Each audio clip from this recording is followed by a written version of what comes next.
What are the worst dates you've ever had? 1. The date that turned into a nightmare. I met this girl on a dating app, and we instantly clicked. We planned a dinner date at a cozy little restaurant downtown. At first, everything seemed perfect. The conversation was flowing, we laughed a lot, and the food was amazing. But halfway through, I noticed she kept checking her phone every few minutes. I didn't want to be rude, so I let it slide. Then, out of nowhere, she started answering calls loudly at the table. I overheard her talking about some guy who apparently couldn't wait to see her again. I was confused and hurt because I thought this date was about us. When I confronted her, she shrugged and said, "I'm just being polite. It's nothing." But it didn't feel like nothing. After dinner, she suddenly said she had to leave because her friend was in trouble. I gave her a ride home, hoping to get some clarity. But instead of thanking me, she disappeared into her apartment without a word. The next day, she ghosted me completely. Months later, I found out through a mutual friend that she had been juggling at least 3 other guys, all while acting like she was interested in me. That date felt like a cruel joke. I gave my time and attention to someone who never had any intention of being honest. It taught me to trust my gut and be cautious, no matter how good things seem at first. 2. The date who brought his mom.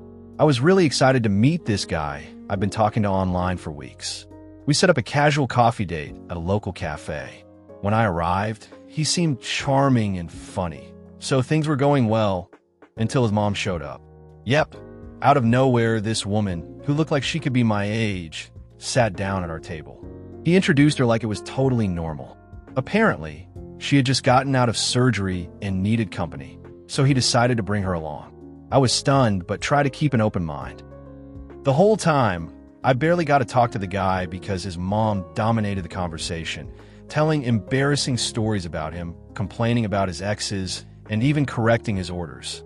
I tried to excuse myself early, but he insisted I stay, saying it was important to him. Eventually, I realized this wasn't a date. It was a family intervention disguised as one. After that, I never heard from him again. That experience was surreal and made me rethink what normal dating even means. 3. The ghost who came back. I went on a date with this guy who seemed pretty normal at first. We laughed, talked about music and movies, everything was great. Then, 2 days later, he completely ghosted me. No texts, no calls. I was confused but moved on. A week later, out of nowhere, he messaged me saying he was just busy and wanted to meet again. I agreed. Then the next day, he ghosted me again. This cycle repeated 3 more times over 2 months. Every time he'd reappear with excuses, then vanish again without warning. I finally blocked him, but it was exhausting trying to figure out if he wanted to date me or just mess with my head. 4. The oversharer. This guy I met online seemed sweet, but turned out to be a major oversharer. On our first date, he started talking about his last breakup, his mental health struggles, his family drama, and even his recent bowel movements, all in vivid detail. I tried to steer the conversation to lighter topics, but he just kept going like there was no filter.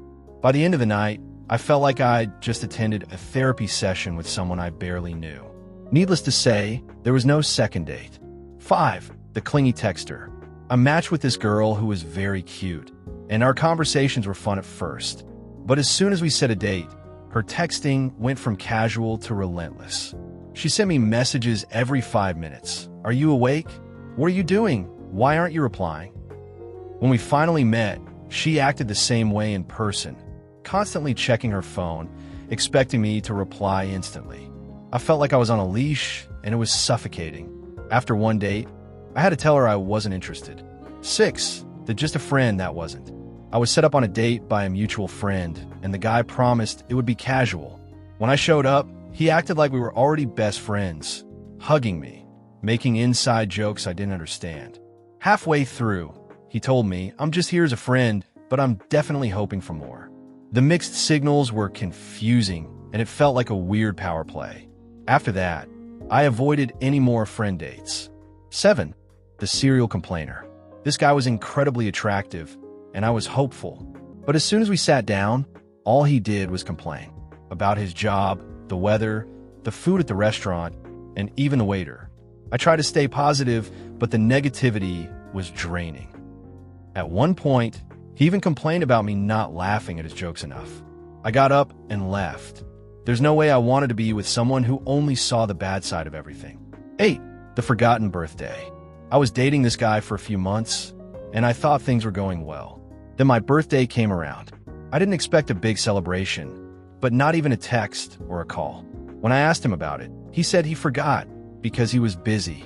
It hurt more than I expected, especially since I always remembered his birthday and went out of my way to celebrate. That's when I realized I was more invested than he was. 9. The public embarrassment. I met this guy at a bar, and we hit it off.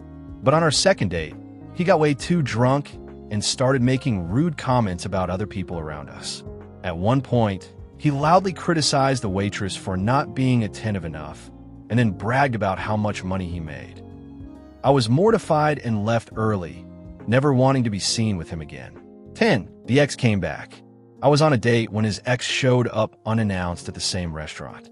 He didn't tell me they were still in contact, and she made a scene, crying, yelling, and begging him to come back. He tried to calm her down, but ended up leaving with her mid-date, leaving me alone at the table. That was the moment I knew this relationship was doomed. 11. The lie detector. I met this guy online, and after a few weeks of chatting, we decided to meet up. At first, everything seemed perfect. He was charming, funny, and attentive. But then, things started to get weird. During the second date, he suddenly asked me a ton of personal questions like how much money I made, who I'd dated before, and even where I lived exactly. It felt less like getting to know me and more like an interrogation. When I tried to change the subject, he'd bring it back to those questions. At one point, he even pulled out his phone and said, "I use this app that could detect if someone is lying. Want to try?" I laughed it off, but it really creeped me out. By the end of the night, I realized I was dealing with someone obsessive and controlling. I blocked him immediately and never looked back. 12. The ghosting game. I met this girl through a mutual friend, and we instantly hit it off.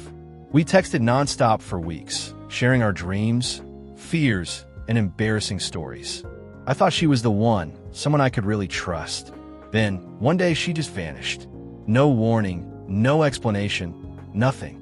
I texted, called, even showed up at her workplace, but she acted like I didn't exist. It was like I was suddenly a ghost in her life. Weeks turned into months, and I was left wondering what I did wrong. The worst part? I found out from a friend that she had started dating someone else almost immediately after disappearing on me, and didn't bother to tell me. That betrayal stung worse than any bad date. It wasn't just the ghosting, it was the fact that all those deep conversations meant nothing to her. 13. The wedding crasher.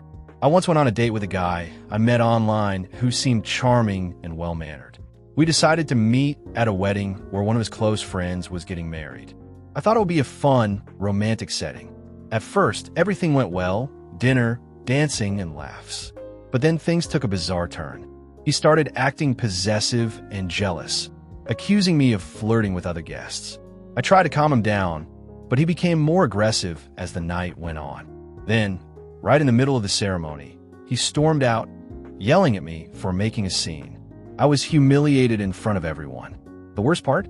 He disappeared for days afterward, never apologizing or explaining his behavior. That date turned into a nightmare, and I learned to trust my instincts much more after that. 14. The ghosting game. I met this guy at a coffee shop, and we instantly clicked. We exchanged numbers, and things started moving fast. Daily texts, long phone calls, and planning future dates. I felt hopeful and excited for once. But then, out of nowhere, he started disappearing for hours, then days, without any explanation. When he did reply, his messages were cold and distant. I asked him what was going on, but he would dodge the question or say he was busy. After 2 weeks of this emotional roller coaster, I finally confronted him. He admitted he was seeing someone else, but didn't have the courage to tell me sooner. I was crushed, feeling like I was just a backup plan. It was the first time I experienced ghosting, and it taught me to value clear communication and respect above all else. 15. The jealous best friend. I once had a best friend who was supposed to have my back no matter what. We grew up together, shared secrets, and supported each other through thick and thin. Or so I thought. When I started dating someone new, everything changed. She became distant, cold, and even started spreading rumors about me to our mutual friends. At first, I thought it was jealousy, but soon she crossed a line. One day, she showed up uninvited at my boyfriend's place and tried to flirt with him in front of me. I couldn't believe it. When I confronted her, she accused me of abandoning our friendship and being selfish for wanting to move on with my life. It was the worst betrayal because it came from the person I trusted the most. Now it's your turn, guys. Let me know your experiences in the comments. You could be in a video. And of course, subscribe for more.